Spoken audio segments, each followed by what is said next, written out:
Hello மக்களே, இன்னைக்கு ஆமணக்கு அறுவடை பண்ண போகலாமா? நம்ம மஞ்சள் போட்டிருந்த வயல் சுற்றிலுமே நம்ம ஆமணக்கு செடி நட்டு வச்சுருந்தோம். அது எல்லாமே இப்போ அறுவடை பண்ணுற ஸ்டேஜ் வந்துடுச்சு.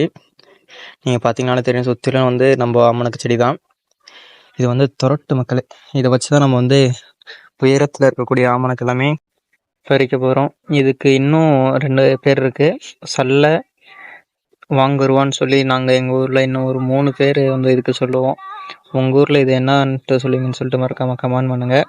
நம்ம எந்த மாதிரி ஆமணக்கு பிரிக்க போகிறோன்னா, நல்லா ஒரு கொலைக்கு 10 காய் இருக்கும் மக்களே. 10 காயும் பச்சையாக இருந்தால் அந்த காயை விட்டுட்டு 10 காயில் ஏதோ 2 காய் அந்த மாதிரி காஞ்சிருந்தாலோ அந்த காயும் பிரிச்சிடலாம். மீதி இருக்க பச்சையாக இருக்க காயெல்லாம் சாக்கில் போட்டு 2 நாள் வச்சுருந்தா நல்லா பழுத்துக்கும்.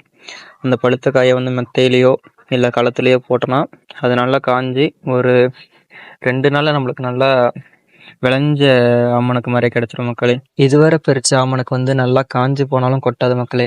இப்போ காட்டுற ஆமணக்கு பேர் சிந்தாமணி ஆமணக்கு. இது லைட்டாக காஞ்சாலுமே வெடித்து சிதறி நம்ம காட்டிலே கொட்டிடும். அதனால் அது கொஞ்சம் விளைஞ்ச ஸ்டேஜ் வரக்குள்ளேயே நம்ம அதை பறிச்சிடணுங்க.